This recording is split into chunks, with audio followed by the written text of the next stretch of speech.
आज दो खलनायक है इस देश के अंदर। आज इस देश के अंदर दो खलनायक हैं। मैं जानता हूं मेरी बात ये बहुत गहरी चोट करेगी। पहला खलनायक मुसलमान, जो हमारे दादाजी भी यहां कह रहे थे।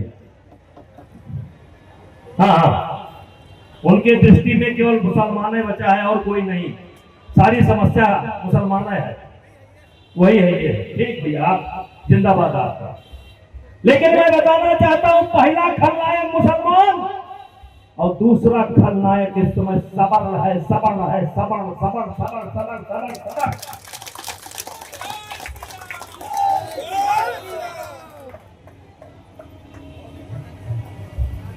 सही है ना? तो मुसलमान के खिलाफ ये खड़े होंगे दादाजी, तो मुसलमानों को साथ देने के लिए भारतीय जनता पार्टी के अलावा सारी पार्टियां खड़ी है। हम कौन थे, क्या हो गए और क्या हो गए अभी। मुसलमानों का साथ देने के लिए देश की सारी पार्टियां खड़ी हैं और सवर्णों का साथ देने के लिए कौन सी पार्टी खड़ी है, जरा हमसे हम उसका नाम बता दो। कोई नहीं, कोई नहीं, कोई नहीं। इसलिए कहना चाहता हूं, इतने गहरे भाव कहां से आए होंगे, इतने गहरे भाव कहां से आए होंगे, और लगता है तुमने भी दोस्त बनाए होंगे। तो मेरे भाइयों, हमें राम के बताए हुए रास्ते पर चलना पड़ेगा, क्योंकि जो राम का रास्ता है, वर्तमान की जो परिस्थिति है आपकी, राम के बताए हुए रास्ते में ही आपका समाधान है। राम जी ने किसको जोड़ा? केवट को जोड़ा। राम जी ने किसका आशीर्वाद लिया? ऋषि भारद्वाज का आशीर्वाद लिया। राम ने किसको जोड़ा? आदिवासी, जंगलवासी, वनवासी, सबको जोड़ा। जोड़ा कि नहीं जोड़ा? जोड़ा। और यहां तक जब आखिरी साल में पत्नी का अपहरण होता है, तो राम जी जनकपुर संदेशा नहीं भेजते हैं, राम जी अयोध्या संदेशा नहीं भेजते हैं, राम जी छत्तीसगढ़ में ननिहाल था वहां संदेशा नहीं भेजते हैं। वही एक सेना बनाते हैं जो गरीबों की सेना थी, भीलों की सेना थी, गिधराज जटायु के वंश वालों की सेना थी, आदिवासी वनवासी एक सेना बनाते हैं और उसी सेना के बल पर लंका विजय प्राप्त करते हैं, और लंका विजय प्राप्त करने के बाद अयोध्या लौट करके आते हैं और मर्यादा पुरुषोत्तम वो राम।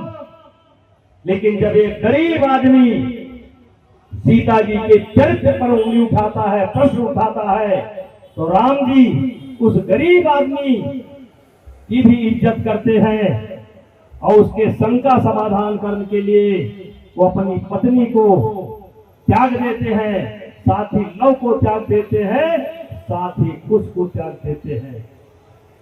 तो मेरे भाइयों,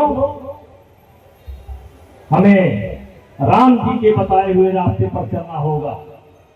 हमें राम जी ने जो रास्ता दिखाया उस पर चलना होगा, यानी सबको जोड़ना होगा। जो नहीं जुड़ता वो ना जुड़े, कोई बात नहीं, लेकिन जो हमारे साथ चलने के लिए तैयार है उन्हें हमें अपने साथ लेना पड़ेगा, हमें अपने साथ लेना पड़ेगा, और साथ ही साथ अपनी कमी को देखना पड़ेगा, अपनी कमी को देखना पड़ेगा। हनुमान चालीसा की आखिरी चौपाई है, बल बुद्ध विद्या दे हुए। हमें सबसे पहले क्या अर्जित करना चाहिए? बल। क्या अर्जित करना चाहिए? बुद्धिया। क्या अर्जित करना चाहिए? बुद्धि। बल बुद्ध विद्या दे हुए हरहु कलेश विकार। ये हरहु कलेश विकार क्या है? जो मेरे अवगुण है, जो मेरे अवगुण है, मेरे दुर्गुण है, उस पर विचार करना चाहिए। और कहीं न कहीं हम मानते हैं कि हमारा समाज इस बात पर ध्यान नहीं दे रहा है। बल बुद्धि विद्या देहुमोहि। सबसे पहले परिवार के मुखिया का क्या काम होना चाहिए? परिवार के मुखिया का पहला काम होना चाहिए, मेरा परिवार कैसे स्वस्थ रहे। उसके लिए दूध का इंतजाम करने पड़ेगा, उसके लिए दही का इंतजाम करना पड़ेगा।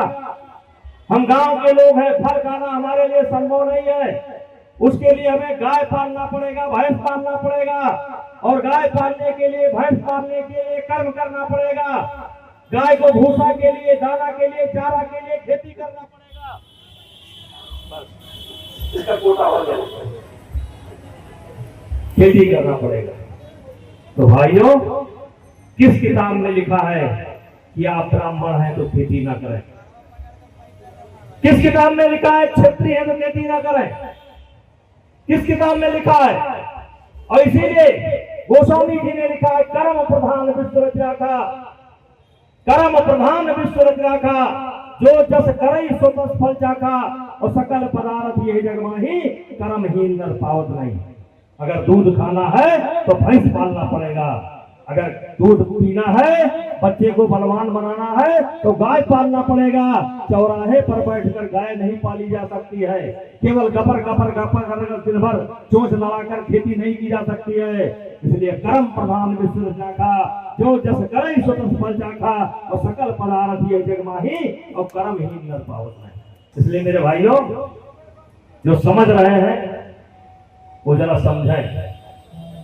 और संसार में कुछ लोग होते हैं जो केवल दूसरे की निंदा करते हैं। संसार में कुछ लोग होते हैं जो केवल दूसरे की निंदा करते हैं, दूसरों के अंदर बुराई ढूंढते हैं। लेकिन जिनको आगे जाना होता है वो दूसरों के अंदर बुराई नहीं ढूंढते हैं, अपनी बुराई ढूंढते हैं, अपनी कमी को ढूंढते हैं और उसे दूर करते हैं, और अपने संकल्प का और लक्ष्य को पूरा करते हैं। ये समय आ गया है कि हमारे समाज के लोग, सर्व समाज के लोग, जो भी इंसान के रूप में है, आदमी के रूप में है, जो भी हो, उनसे कहना चाहूंगा कि दूसरों के अंदर कमी मत निकालो, अपनी कमी को देखो। दुनिया में 24 घंटे का ही दिन सबके लिए होता है, 24 घंटे का, 25 घंटे का दिन किसी के लिए नहीं होता। लेकिन जो लोग समय पर जगते हैं, समयबद्ध कार्यक्रम करते हैं, कब क्या करना है इस हिसाब से करते हैं, वो अपने लक्ष्य को पूरा करते हैं, और अपनी ही नहीं, अपने परिवार की जिंदगी बदल देते हैं, अपने माध्यम से अपने गांव को सम्मान का रास्ता दिखा देते हैं, अपने राष्ट्र को सम्मानित करते हैं। इसलिए मैं यही निवेदन करना चाहता हूं कि दूसरों की निंदा करना बंद करो, और निंदा करना है तो अपनी निंदा करो। और अपनी निंदा कैसे करोगे? क्योंकि तुम अंधे हो, तुम बहरे हो, तुम गूंगे हो। कभी तुमने आंख बंद करके अपने बाप दादा को नहीं देखा, आंख बंद करके कभी राम जी को नहीं देखा, आंख बंद करके कभी परशुराम जी को नहीं देखा, आंख बंद करके कभी भीष्म पितामह को नहीं देखा, आंख बंद करके कभी वाल्मीकि रामायण का चिंतन नहीं किया, आंख बंद करके कभी गोस्वामी तुलसीदास जी की रामचरितमानस का चिंतन नहीं किया, आंख बंद करके द्वापर की कहानी नहीं सुनी, आंख बंद करके सतयुग के बारे में नहीं सोचा, आंख बंद करके हरिश्चंद्र के बारे में नहीं सोचा, आंख बंद करके राजा सागर के बारे में नहीं सोचा। कहां तक कहूं?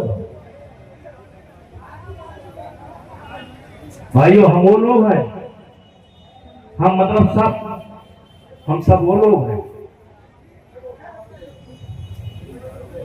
जो, अगर हम महाभारत के बाद बात करें ना, क्योंकि महाभारत के बाद लगभग 1,500 2,500 वर्ष का इतिहास तक जीरो था। लेकिन हम ही लोग हैं जो सिकंदर से लड़े, हम ही लोग हैं जो मिनेंडर से लड़े, हम ही लोग हैं जो हूर से लड़े, हम ही लोग हैं जो बिलकासिम से लड़े, हम ही लोग हैं जो गौरी से लड़े, हम ही लोग हैं जो गजनी से लड़े, हम ही लोग हैं जो बाबर से लड़े, हम ही लोग हैं जो अकबर से लड़े, हम ही लोग हैं जो फ्रांसीसियों से लड़े, हम ही लोग हैं जो औरंगजेब से लड़े। और 1957 तक में मंगल पांडे कौन थे? हम थे। चित्तू पांडे कौन थे? हम थे। कुंवर सिंह कौन थे? हम थे। भगत सिंह कौन थे? हम थे। चंद्रशेखर कौन थे? हम थे। हर ब्लॉक पर सूची टंगी हुई है, हर ब्लॉक पर, हर ब्लॉक पर सूची टंगी हुई है उनका बड़ी। लेकिन मेरे भाइयों 1957 में 47 में जब आजादी मिली तो लिख दिया गया सबका नाम खत्म, कुंवर सिंह खत्म, देवी भगत सिंह खत्म, बस्ती के राजा जालिम सिंह खत्म, बहराइच के बलभद्र सिंह खत्म। बलभद्र सिंह के साथ कुंवर सिंह जी लड़े थे, चिरहट में जाकर के लड़े थे, बड़ी लंबी कथा है। और लिख दिया गया झांसी की रानी खत्म, और लिख दिया गया, क्या लिख दिया गया? साबरमती के संत तूने कर दिया कमाल। साबरमती के संत तूने कर दिया कमाल। सब खत्म, सब खत्म। साबरमती के संत तूने कर दिया कमाल। वही गुनगुना हम बजा रहे हैं, वही गुनगुना हम बजा रहे हैं। इसलिए मेरे भाइयों कभी कभी मौका निकाल कर अपना इतिहास पढ़ा करो। पेड़ तब तक खड़ा रहता है जब तक वो मिट्टी से जुड़ा रहता है। आप तब तक खड़े रहेंगे जब तक अपने इतिहास से जुड़े रहेंगे। जिस दिन आपका इतिहास समाप्त हो जाएगा उस दिन आप समाप्त हो जाएंगे। और आपका इतिहास समाप्त करने के लिए सब कुछ किया गया। कुछ अंग्रेजों के द्वारा किया गया, कुछ जीते हुए राजाओं के द्वारा किया गया, जो बचा था कांग्रेस के रिजीम में किया गया। आपका इतिहास मिटा दिया गया, आपका बलिदान मिटा दिया गया, और आप फर्जी तलवार चमका रहे हैं। इसलिए मेरे भाइयों किससे मन की बात कहूं मैं, सुनने को तैयार कौन है, फुर्सत किसको कितनी है, लगे हुए सब अपने अपने, सबको अपनी अपनी है। बनकर मूक मेघ सा कब तक बोलो वज्राघात सहूं मैं, किससे मन की बात। तो कभी कभी समय निकाल करके अपना इतिहास पलटा करिए। जिन्होंने अंदर क्या था, आपके अंदर क्या नहीं है, इसका अध्ययन करिए। अपने बाल बच्चों को सबसे पहले स्वस्थ बनाइए, स्वस्थ बनाइए। सबसे पहला लक्ष्य क्या होना चाहिए? स्वस्थ। बल बुद्धि विद्या देहु सबसे पहला टारगेट होना चाहिए। जब बच्चे के पास बल होगा तो बुद्धि अपने आप आ जाएगी, और बल और बुद्धि जब होगा तो भोजन का इंतजाम भी अपने आप हो जाएगा। इसलिए सिर पर कुलीनता का टीका, भीतर जीवन का रस टीका। कुछ ऐसे नर भी होते हैं, कुछ ऐसे भी नर होते हैं, कुल को खाते और खोते हैं। यशस्वी पुरुष अपने ऊपर चलता नक्षत्र पुरुषों का घर, अपना बल तेज जगाता है, सम्मान जगत में पाता है। ये काम अकेले मेरे से नहीं होगा, ये अकेले मंच पर बैठे हुए लोगों से नहीं होगा। ये बात घर घर ले जानी चाहिए कि हमने अपने बेटे को राम के बताए हुए रास्ते पर ले जाना है। तो राम के बताए हुए रास्ते पर भी जाने के लिए सबसे पहले बल की जरूरत पड़ेगी, फिर गुरु की जरूरत पड़ेगी। बल बुद्धि विद्या देहु हरहु कलेश विकार। नहीं ऐसे सड़ी गड़ी जिंदगी जीते रहोगे, केवल 2 वक्त की रोटी के लिए परेशान रहोगे, कपड़े के लिए परेशान रहोगे, नौकरी के लिए परेशान रहोगे, हाय हाय करते रहोगे, और ये जिंदगी बीत जाएगी। इस जिंदगी को अगर स्वर्णमयी बनाना है, ऐतिहासिक बनाना है, तो हनुमान जी की वो चौपाई, बल बुद्धि विद्या देहु हरहु कलेश विकार। रात दिन अपने बच्चों के मन में ठूस ठूस कर भरो कि हमारे बच्चे स्वस्थ हो। सबसे प्रथम निरोगी काया, दूसरा सुख जब घर में माया। तो माया के चक्कर में मत पड़ो, काया के चक्कर में कर्म करो। कर्म प्रधान विष्णु जान, जो जस करे सो तस फल जाता, सकल पदार्थ ये जग माही, और कर्म ही नर पावत नहीं। शर्म छोड़ो, शर्म छोड़ो। जिस दिन शर्म छोड़ दोगे उस दिन सर उठाकर चलने लायक हो जाओगे, क्योंकि आपके बाप दादा इतना छोड़कर आपके पास गए हैं, लेकिन आपको शर्म मारे डाल रहा है। आप शर्म के कारण परेशान हैं। कभी कभी मेरी रील देखते हैं, लगता है यहां भी कुछ लोग, मैं जैसे मौका पाता हूं, जैसे हेलीकॉप्टर से उतरता हूं या गाड़ी से उतरता हूं, सबसे पहले मैं अपने गाय के पास जाता हूं और गाय को गुड़ खिलाता हूं। मैं अपनी भैंस के पास जाता हूं, गुड़ खिलाता हूं। मैं अपने नौकरों चाकरों से पूरी व्यवस्था के बारे में जिम्मेदारी चेक करता हूं। मैं अपनी खेती बाड़ी का भी स्वयं ध्यान रखता हूं। कहने का मेरे मतलब, मेरे गांव के लोगों, खेती से जुड़े लोगों, किसान भाइयों, हाथ जोड़ता हूं। मुझको मौका मिल जाता है, 6 बार मैं स्वयं सांसद रहा, 1 बार मेरी पत्नी सांसद रही, एक बेटा सांसद है, एक बेटा 2 बार से विधायक है। हमको मौका मिल जाता है गाय के पास जाने का, हमको मौका मिल जाता है भैंस के पास जाने का, हमको मिल जाता है खेती देखने का, लेकिन आपको नहीं मिलता।